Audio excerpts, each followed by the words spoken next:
Today, I wanted to talk about how Devil Wears Prada 2 is absolutely fucking up their press tour. I mean, how did fashion's biggest film get the press tour so wrong? I am genuinely concerned. I mean, I had such high expectations, which of course was my downfall.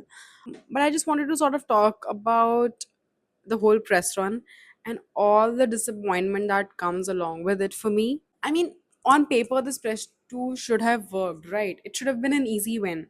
This is why the final result feels so much more underwhelming for me. The film already came with like defined characters, a rich fashion universe, like the wealthiest fashion universe there is, decades of cultural memory attached to it, like, and so much context, archive, and references. So there was like so much material, more than enough material for them to build like a sharp, a cohesive, a visually intelligent press run instead of whatever we got. What we got felt very scattered to me. It felt like everyone is involved, but they're operating in their own silos and lanes rather than working towards like one clear idea of the film. Everyone individually looked good. I'm not saying that the actors didn't look good or they were not well dressed individually. Like if you pick any of Anne Hathaway's looks, I won't say all of them were 10 out of 10, but all of them were like 6 out of 10. Maybe one was like 9. Okay, let's take it. Meryl, of course, mother looked good. Emily Blunt, she didn't appear as much, but she looked good in the ones that she came. But what I'm more talking about is where was the cohesion? The cast looked happy, they looked beautiful, the interviews were all right, but none of it added up to like a larger story, which is what like really what a press tour is supposed to do.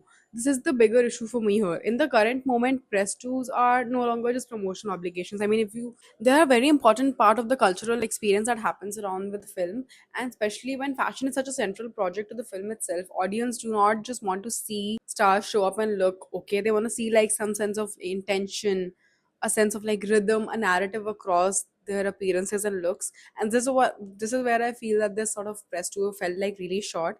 There was no cohesion between the looks. There was no visual thread sort of connecting everything. There was no sense that styling was, saying anything. It was just simply dressing them for separate events, and it felt very unplanned in a way that was, very unfortunate, because for a film that is so closely tied to fashion industry, the absence of control made the whole thing feel less impactful than it should have been. What made the disappointment shorter for me was the missed opportunity. The opportunity cost was killing me for like a really good method dressing or character led styling, because this one could have been like really interesting. And the whole point of the first movie was that fashion is so important, fashion industry contributes so much more, so much to the culture, to the economy. And I feel that this time they like really missed the mark. I'm not commenting on the movie, I'm just talking about how this movie is presented before the release, like the press run, like, of course. And I think recently we have had like amazing press tours, and a lot of them have been Zendaya, of course. Dune has an amazing, the drama had an amazing press run. I mean, Robert Pattinson was just wearing whatever, because I mean, like, that's just, I think, also ties in very well with his character. And also, he was wearing whatever. He was not dressing methodically, but he was dressed sharp.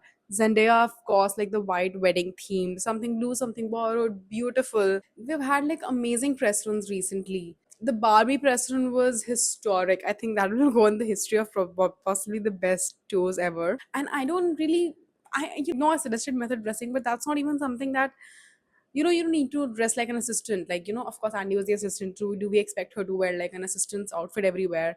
No, we don't. I just mean that there was no like thought process or storytelling in the press tour, which sort of like really broke my heart, because the whole point of the first movie was fashion is so important, but here we don't even care. We're just sort of rehashing everything that worked. We're wearing like cerulean blue sweaters, and we have this like tacky ass merchandise. Like, that was traumatizing. I refuse to believe that was true. If you have not seen that, just, I think, just don't. You don't need to know that. It's not an important piece of information that you need to move on with your life, but don't see it. Like I said, the characters were like so distinct and so deeply tied to fashion that the styling could have extended their identity into the real world that felt like thoughtful and current. And but like I said, they were like rehashing too much. It was too much nostalgia bait. It was too safe into familiarity with too many obvious callbacks.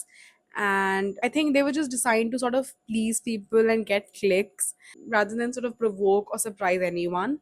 There's a difference that lies, which is like honoring what came before and simply repeating it. And I think this rollout did the latter. It was less about building upon the film's legacy. It was just they just played it so safe. It felt like a Marvel movie press tour, which is why it felt flat.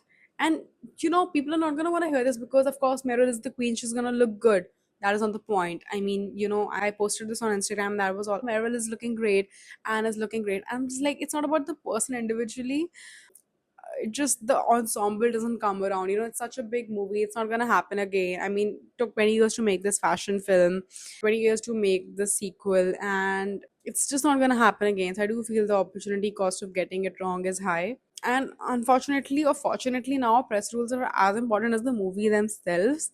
Not literally, but they are super important, and they do sort of give you like a preconceived notion of what to expect. So I do feel that this was like a, I'm saying missed chance so much, but it was, and that's like how I feel. And it's not like they didn't have time. They had like years and so much.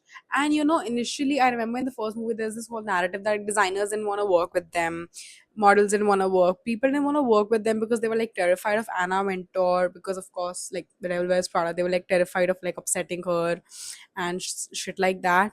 And this time I'm pretty sure they had like a plethora of designers who were like begging and cameos and shit like that. By the way, Sydney Sweeney's cameo got cut apparently, which is kind of fun. But I mean, it's not like they had any lack of resources, or they didn't have like designers, and they did such an amazing job. And oh my god, I can't even get into what I saw in the trailers styling wise. That is a separate video, I think a 5-hour video. Today we're just talking about the press tour, so let me not deviate from the topic. So I mean, of course, they had the resources, they had the time. I think it just needed a point of view. I think I think it delivered something polished but very forgettable.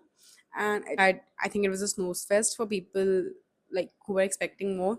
Hopefully the film proves stronger than the press tour, because this is an important movie for all the fashion girls, and I waited like a long time for this. So I hope the movie does not disappoint me, but the press run certainly has.